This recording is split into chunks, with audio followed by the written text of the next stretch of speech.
परंतु बऱ्याच वेळेस आपल्याला मोठा जर शब्द असला तर तो वाचता येतो का? नाही येत. ते वाचताना आपण चुकतो. तर आपल्याला आज तो मोठा शब्द कसा वाचायचा हे शिकायचं. बघा मी तुम्हाला ज्या वेळेला आपण लहानपणी अल्फाबेट शिकलो A to Z किती आहेत ते 26 आहे. मग या 26 अल्फाबेट्स मध्ये मी तुम्हाला तासामध्ये सांगितलं होतं की त्याच्यामध्ये काही व्हॉवेल्स आहेत, काही कन्सोनंट आहेत. व्हॉवेल्स किती आहेत? किती आहे?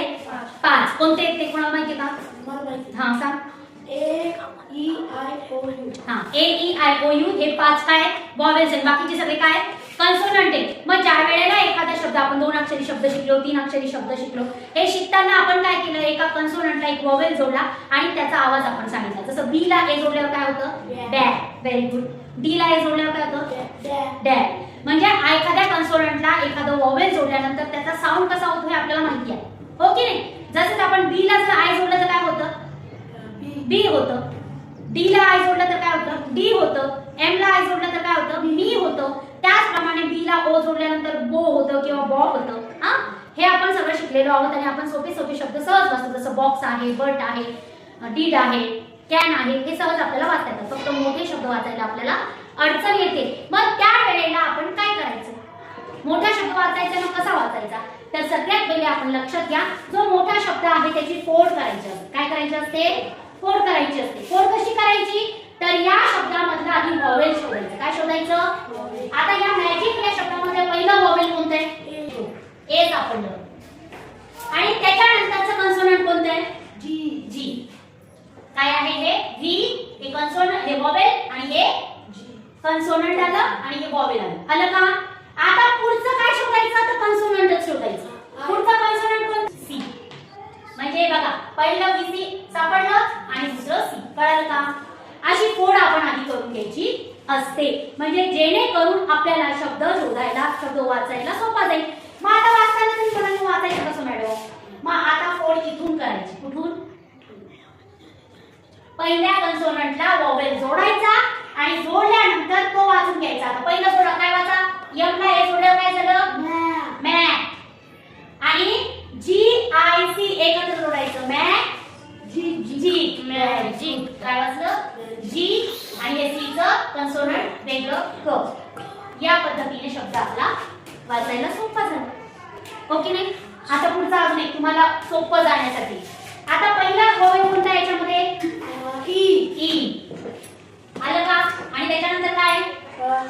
सी. हे सी आलं कन्सोनंट आणि हे पण सी आलं. मग आता इथे कुठे फोड करणार तुम्ही? फोड कुठे करायची सांगितली मी? व्हॉवेलच्या नंतर फोड करायची. कुठे फोड करायची? व्हॉवेलच्या नंतर. मग आता इथे फोड कुठे करणार तुम्ही? ई च्या नंतर. कुठे करणार? ई च्या नंतर. केली का फोड? भाग पाडला का त्याचा? आणि जोडा. आता यस ला आपण काय शिकलेलो आहे? तर दोन कन्सोनंट जवळ आले तर पहिलं कन्सोनंट अर्ध लिहायचं. काय लिहायचं? अर्ध. आणि पुढचं कन्सोनंट कोणतं आहे? पी. पी चा साऊंड प. काय झालं आता हे? प. आणि ई चा आपण काय लिहितो? मग झालं हे स्पे. काय झालं? स्पे. झालं काय स्पे? आणि हे एनडीचं स्पेंड. काय झालं? स्पेंड. म्हणजे आपण हे जोडून इथे हा गॅप आहे, इथे हा गॅप आहे. Magic spend. वाचताना मग तुम्हाला तो शब्द वाचणं खूप सोपं जातं. स्पेंड. आता तुम्हाला याच्यातलं आधी व्हॉवेल सांग. व्हॉवेल येईल कुठे फोड करशील? व्हॉवेल.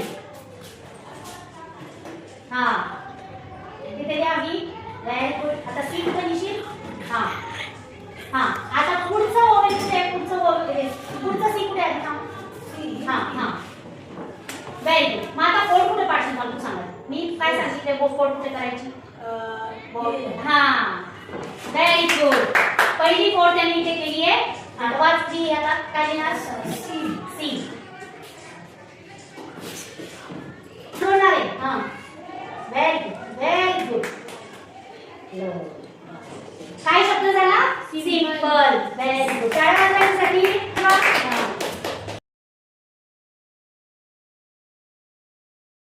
कुठे?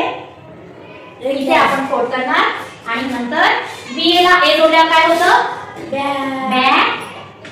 आणि सी चा उच्चार काय आहे? क. आणि के चा पण उच्चार काय आहे? क. मग ज्या वेळेला दोन उच्चार सेम येतात त्यावेळेला आपण एकदाच क लिहायचं असतं.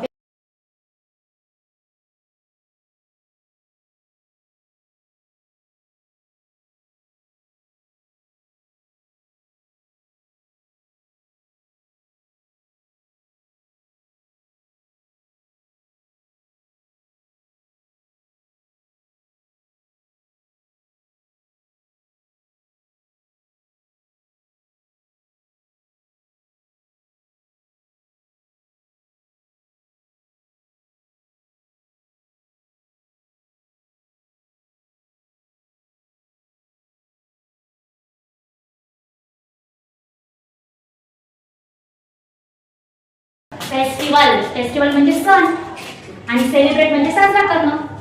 कळालं का आता? या पद्धतीने शब्द तुम्ही उद्या तयार करून